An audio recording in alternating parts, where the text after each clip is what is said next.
Hi everyone. In this session we will discuss about RBF network design and training. In the earlier classes we have already seen the architecture of RBFN. We will see the network architecture of RBFN, radial basis functional network. Okay. So the following, whatever the architecture you are shown, this is the architecture of RBFN. So here this architecture consists of an input vector and a layer of RBF neurons and an output layer. Okay, and the output layer is specifying one node per category, or it is specifying some class of data, right? So now we will see input vector. So here we are going to classify input vector. Regarding the input vector we are discussing. Here we are going to classify n dimensional input vector.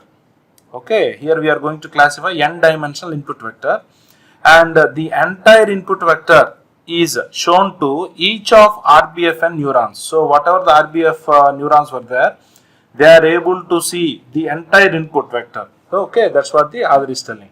Coming to the second layer, the second layer is RBF neurons. Okay, so here, so if you see, mu is the prototype to compare. Okay, so different inputs were there. This input belongs to which prototype? Here internally there is a prototype. See, each RBF neuron stores a prototype vector from the training set. So internally every RBF neuron, internally it stores a prototype vector. Okay, when this input vector is shown, so these RBF neurons, they are able to see the entire input vector. Okay, so thereby they will compare which input vector suits it. Okay, so each RBF neuron compares the input vector to its prototype. Okay, because every RBF neuron consists of one prototype internally, no. So this RBF neuron compares the input vector to its prototype and outputs a value between 0 and 1, which is a measure of similarity. Okay, it produces an output like 0 to 1. Okay, so not 0 to 1, it produces an output between 0 and 1, either 0 or 1, which is a measure of similarity. If the input is equal to the prototype, if this input vector is similar to the or equal to the prototype, then the output of that RBF neuron will be 1. Otherwise, it will be 0. Okay, right? So the shape of the RBF neuron response is a bell curve. It is shown. So the shape is a bell curve. It is clearly shown. Okay, the neuron's response value is also called its activation value. Okay, it is also called as its activation value. Okay, and coming to the output nodes. So the output of the network, the output of the network consists of set of nodes. Okay, one per category that we are trying to classify. See here in the output node, it is showing weighted sum. Okay, so based upon that, no, it is going to calculate based upon the weighted sum. It is going to calculate the category to which it belongs to. Okay, so here each output node computes some score. Okay, typically a classification decision is made by assigning the input to the category with the highest score. Okay, right? So because each output node is computing the score for different category, every output node has its own set of weights. Okay, the output node will give a positive weight to the RBF neurons that belong to its category, and which does not belongs, no, it will give a negative weight. Okay, hope you have understood, right? Okay, this is all about the RBFN network. So here it's very clear that we have the input vector and we have RBF neurons. Okay, we have the output unit. So the input vector, it is nothing but the input vector is nothing but the thing which we are going to classify. Okay, so the entire input is shown to the RBF neurons. Here the RBF neurons are nothing but they are in bell curve. Okay, so what they will do is they will, so the RBF neuron compares the input vector to its prototype and outputs a value either 0 and 1. Okay, so if they think that the input is equal to the prototype, if the input matches to their prototype, then the output will be 1. Otherwise, no, it will be 0. Okay, so that's what the author is telling. Coming to the output unit now, in the output unit, it is nothing but the summation unit. Here what we are going to do is, here we are going to categorize based upon the score. So here the value will be, most probably the value will be, will have positive weight only. Okay, positive weight will be, suppose if we have positive weight to the RBF neuron, means it belongs to the RBF neurons. Otherwise, no, we will get the negative weight, right? So this is the introduction or overview of RBFN, right? Hope you have understood. Thank you. Okay, the RBFN architecture we have seen. Okay, now we will see about the training of RBF network. Okay, so the training of RBFN consists of two steps. So the first step is to find the cluster center Ti. The first step is to find the cluster center Ti. What is Ti? Ti is nothing but center of a cluster. Okay, so the first step is to find the cluster center Ti for each of the clusters where I equal to 1, 2, 3 and so on to m. Okay, what is m? M is nothing but m is the dimension of hidden space. What is m? M is the dimension of hidden space, and it is also equals the number of cluster centers. Okay, m is nothing but it is also equal to the number of cluster centers. Okay, so let us suppose if we choose the radial basis function phi of r equal to exponential of exponential of minus r square by 2 sigma square, where r equal to mod x minus t, where r equal to mod x minus t. So here what is x? In this x minus t, what is x? X is the input vector. Then what about t? T is the cluster center. Okay, so here why we need training here? So here why we need to train the RBFN network? Okay, the RBF network is to be trained to find the values of T and sigma. Okay, to find the values of T and sigma for each of the hidden units. Okay, that is the first step. Okay, in this first step what we have concluded? So we have concluded that Ti is nothing but cluster center. Okay, for each of the cluster. Okay, so Ti, where I equal to 1, 2, 3 and so on to m. What is m? M is nothing but dimension of hidden space, or it also equals to the number of clusters. So here if we choose the radial basis function as phi of r equal to exponential of minus r square by 2 sigma square, where r equal to x minus t, mod x minus t, where x is the input vector, where t is the center of a cluster. Okay, so here we need training for what? In order to find the values of t and sigma for each of the hidden units. So this is the first step. Coming to the second step, what is the second step? So the second step is to find the synaptic weight Wkj.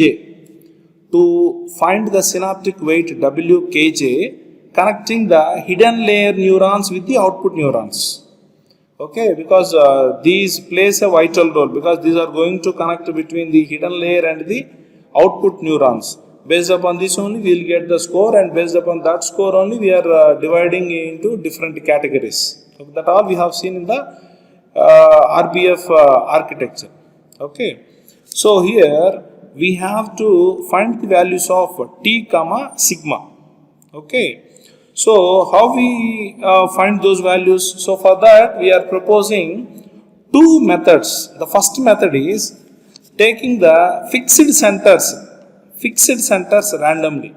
Fixed centers means taking the cluster centers, fixed cluster centers randomly.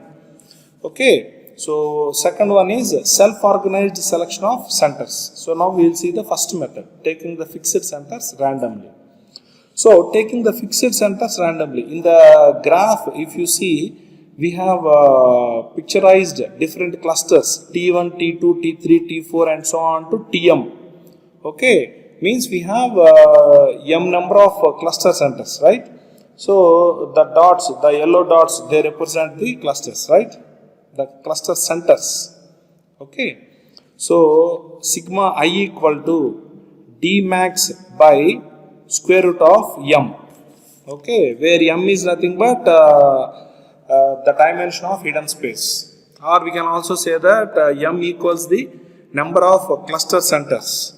What is D max? D max is the maximum distance between any two clusters. If you see T1, Tm, the distance between T1 and Tm is the maximum distance between any two clusters. If you see, the distance between T1 and T2 is less. The distance between T1 and T3 is more than the distance between T1 and T2. So if you see, the distance between T1 and Tm is maximum. Okay. So D max is nothing but it is the maximum distance between any two clusters. Okay. So here the activation function for each of the hidden layer phi I of x equal to exponential of, see, phi of x equal to exponential of minus m mod x minus t whole square by d max square. Okay. So this is the activation function for each of the hidden layer. Okay. Now we will see.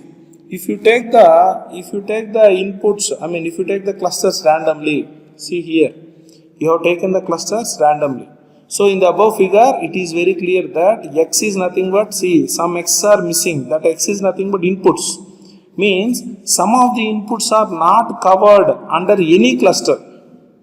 So what the author is telling is, if you have clustered the number of inputs, so all the inputs, any input should come under at least one cluster. So here in the above figure, it is very clear that some of the inputs are missing. They are not coming under any cluster. So here our assumption got wrong. So it is not recommended to take fixed centers randomly. Why? Because if you take the fixed centers randomly, some of the inputs are missing. That's why it is not recommended. Hope you have understood, right? So now we will go for the second option.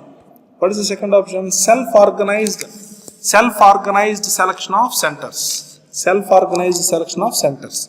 So here in this method, what we are doing is, the neural network undergoes self-organized selection to estimate the centers of RBF network. So here the neural network undergoes self-organized selection to estimate or to predict the centers of RBF network, and this self-organized learning is achieved by k-means algorithm. So we are already familiar with k-means algorithm in our third year itself, in our data mining subject itself, right? So roughly if you see the k-means algorithm, first the steps involved in k-means algorithm are first initialization, next sampling, next similarity matching, next updation. Okay, so coming to the first point, it is nothing but initialization. Here what we do is, we randomly choose the cluster centers initially. Initially we choose the cluster centers randomly. Okay, here the only condition is that the initial value should be different and the cluster centers should not overlap on one another. Okay, so the cluster centers should not overlap. At the same time, the condition is that the initial value should be different. Okay, so initialization is nothing but we will randomly choose the cluster centers initially. Next, sampling. In this step, what we do is, we draw a sample vector x from the input centers. So we will draw a sample vector x from the input centers. Next, third one is similarity matching. So all the items which are similar will be grouped as one cluster. Okay, right? So here the similarity matching will be done. Okay. Last one is updation. So we will update all the clusters.